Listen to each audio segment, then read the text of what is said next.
Welcome to our latest edition of BCHS News. I'm Richard Bess. In this edition we'll be looking at an invasion from the Marines, a visit to Arsenal Stadium, some comic relief fun, and the very special Young Americans concert. But first, in our VIP slot, Jack Baxter meets our very own Mr. Richardson. VIP! VIP! VIP! VIP! VIP! Describe a typical day at school. What areas do you deal with specifically? A typical day at school for me starts very early in the morning. I get in about 6:30 in the morning. That's purely by my choice because I find it a nice quiet time to actually get on and get some work done.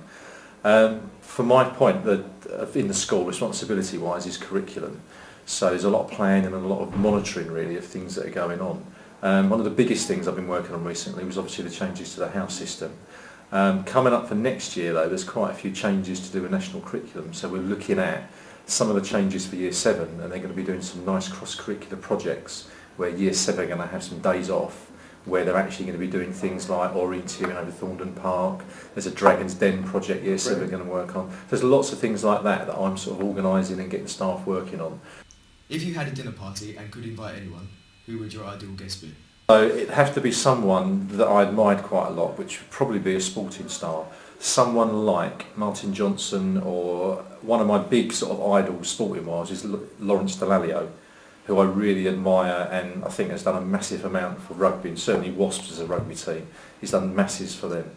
So someone like that, where I think you'd get a really high level of conversation, but you'd also get some fantastic stories coming out with some of the things that they got up to on tours and things like that. What superpower would you like to have? Superpower I would like to have, I would like to be able to read people's minds, or at least know what they're thinking. Because I think you can read a lot into people with what their face is doing, but actually what's going on behind that. So rather than strength and stuff like that, because obviously I've got that, reading people's minds, knowing what they're thinking, I think is quite a useful power. Finally, if you were the leader of the world, what would be the first thing you'd do? If I were to have that ultimate power, one of the things I think I'd look at is the inequality that you get in education across the world.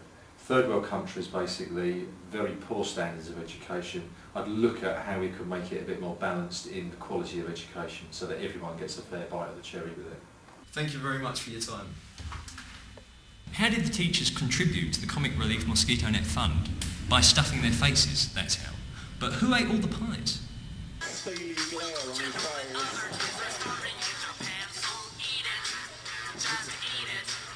I'm here with Mr. Nicholas, the champion of the pie eating contest for BCHS. Tell me, sir, how did it feel to win the pie eating contest? Richard, it felt really, really good to win it. It's been an ambition to win a pie eating contest for a long time. In my youth, I mean, there's a few things that I should reveal.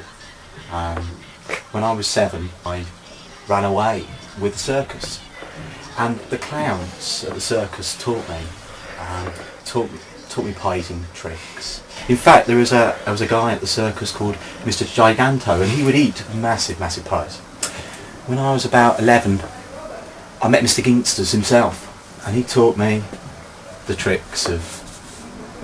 It actually opened my eyes to pies. There were moments when it was really, really hard going in that pie eating contest. Apple pie, for instance, the first round was unbelievable. But there might be a return. We know. We hope to see you again. Thank you very much, sir. Thank you, Richard.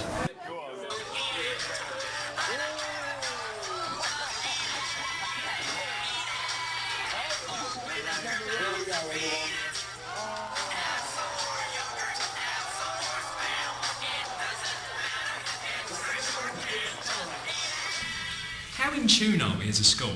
We catch up with BCHS's youngest singers to find out what they're up to. Hi, I'm Sophie, reporting for the Young and Talented. I'm here with Sophie Adams. Would you like to tell us a bit about your Britain's Got Talent experience? Well, you had to send off an application form thingy, and then they said if they wanted you to do an audition, and then you went up to London and auditioned. I'm that star up in the sky, I'm that mountain peak up high. Hey, I made it, oh, I'm the world's greatest. And I'm that little bit of hope, when my back's against the ropes, I can feel it, I'm the world's greatest. Thank you for the interview and I wish you luck in the future. Who's fallen for the trim trail? Has and Saz report. We're in the eco classroom talking to Mr Davis about trim trail. So, Mr Davis, what exactly is the trim trail? Right, well the trim trail is an obstacle course, a small obstacle course designed for school-age students. You start at one end, work your way around to the other end like any other assault course, and students can use it before school, break time, lunch time, after school, form time if their form tutor books it. And the idea is get a bit of exercise and sort of enjoy yourselves. So why did we get the trim trail? Well, we've got the trim trail as part of a package of things from the NHS. The NHS is putting funding into every school in Essex to get outdoor equipment, and we can choose from a package of things. The trim trail was one of the things we chose. We also got 3 table tennis tables, a small climbing wall, which is on the back of the sports hall, and then new markings on all the playgrounds for PE and for other times as well. As for other projects, it'd be lovely to get more table tennis tables because they seem really popular, and I've been enjoying the climbing wall. So yeah, if the NHS has got more money to invest, then we'll certainly look at what else we can do. It's fun, it's fitness, it's fun, it's exciting, and it's good for exercise. I think. It's different because I don't think many schools have it really. We are the ping pong! It's great! This is Has and Saz for BCHS News. Ships, the sea, smart uniforms. These are all words we associate with Marines. But Bounty Bars? Alex Kurzweil reports. Hello, I'm Alex Kurzweil and we're going to be going into this food tech classroom to talk to some Royal Navy people.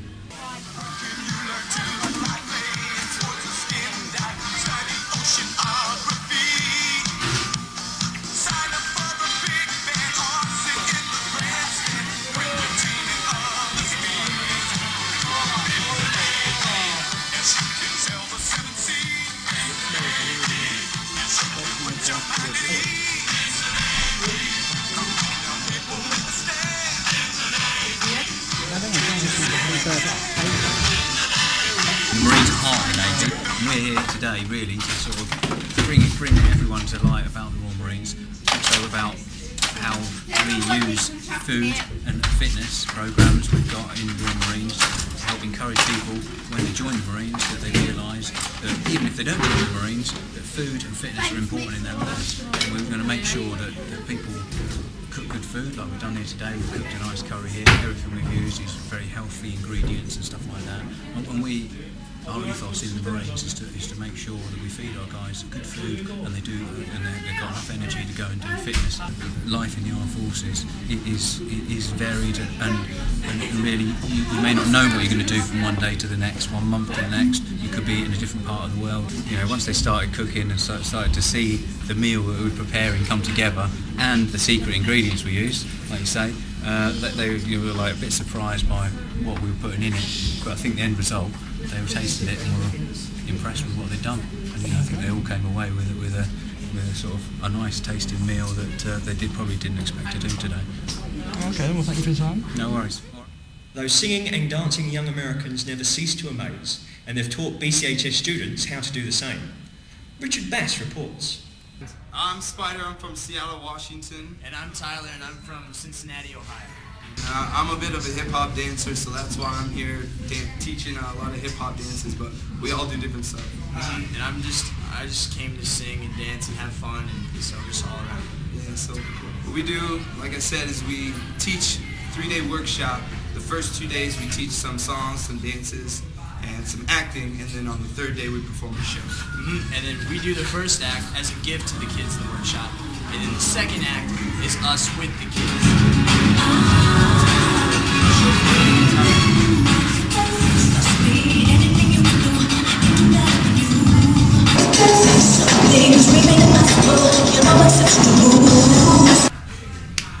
Oh my god, it's so good. We've done singing, dancing, acting, games, talking. Okay, what's been the best bit? Hip hop. I play one of the Wizard of Oz guys and I pump up kind of the green team with drumsticks. Talented BCHS pupil has even contributed their own material to the show. Tell me, what have you done? written my own song, which is part of my GC coursework, and put it into the show because they asked me to. Are you pleased with the way it's come out? Yes, quite pleased with it. Got drums with it and a guitarist with it as well. I look forward to seeing it.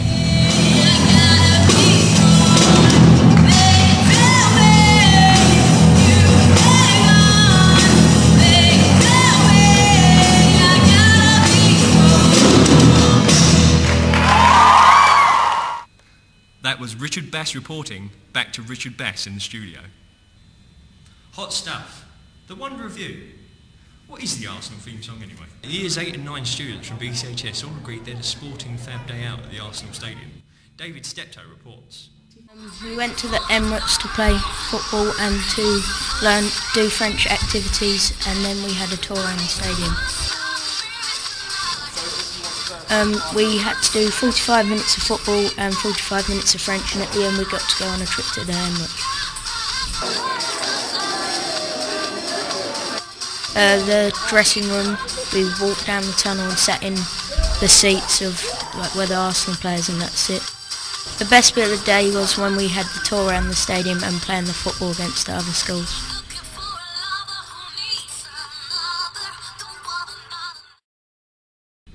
What's been on Mr. Fishy's mind this week? Let's go to the Thinking Corner. Thinking Corner. Welcome back to Thinker's Corner. I was thinking that if we're going to be doing much of this thinking, we should spend a little bit of time thinking about thinking itself.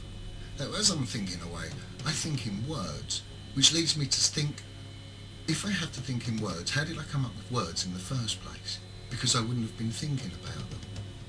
So, can we think without words? Well, if I hold up a mirror to my fish, the nearest fish will attack the mirror. It will kind of presume, I guess, that it's another fish.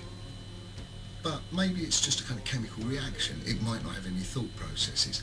If I hold a mirror up to a little baby, say, maybe that big, if I show it itself in the mirror, it recognises itself. It must have some kind of thinking processes, but it's only small. It doesn't even know it's got a head. Same kind of thing with the same baby. If I were to show it an animal that it had never seen before, and the animal scuttles across the table, it won't register any surprise. But if I show it a stone, or a box, or a kind of inanimate object, and it scuttles across the table, the baby, absolutely shocked, shows surprise on its face. How can it do that if it can't think?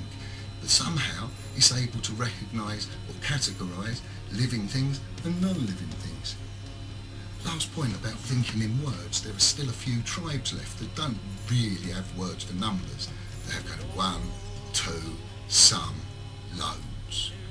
But if you give them a family-sized packet of crisps and maybe half a dozen coves and say, share out the crisps, they can tip them out and take the right amount and give them to each person, not dealing them out like cards. They're able to do the sums in their head without having any words for numbers at all. I'd like you to think about that. Thinking Corner. The Junior Sports Leadership Award. What is it? Let's find out. I'm Ryan Seelig, and I'm doing GCPE, JSL, which is Junior Sports Leaders Award, and you can get certificates for it. It goes on your CV and it proves that you're a good leader and you can lead a team and you can work as a team.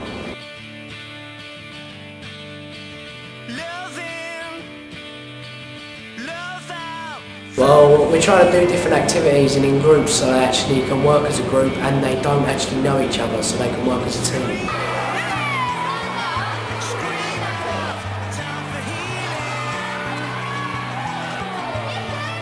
We've got there's basketball and you've got to try and shoot in the hoops, but you're doing it as pairs, but you've got to do it with someone from another school. What we've got is a multi-skills event involving junior sports leaders from Year 10. They've decided to do the course as part of their core PE. Rise to the challenges, they've been given practice with their peers in their core PE lessons, and I think they're doing really well. Very, very pleased with them all. We invited schools from Hogarth, Holly Trees and St Thomas's. Most of them have brought all their Year 4s over, and certain junior sports leaders have been involved in coaching the children, leading the children around the activities and devising the stations that they're on.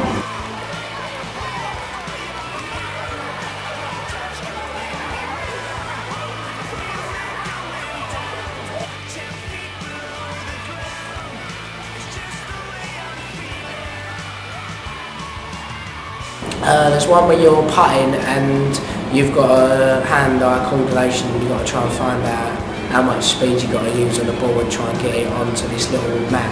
And the ball sticks onto the mat when you're putting. And there's big volleyball where like you get they sit down instead of standing up. You just got to show them how to do it, and it teaches you as well teamwork and being a leader as well.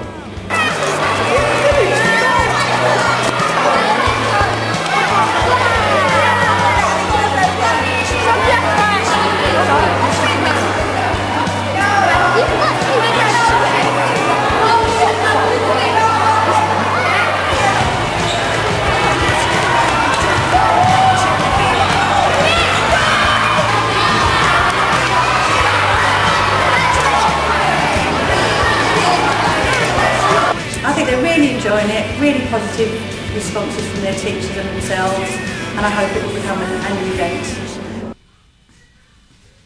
That was BCHS News, and I was Richard Betts. Goodbye.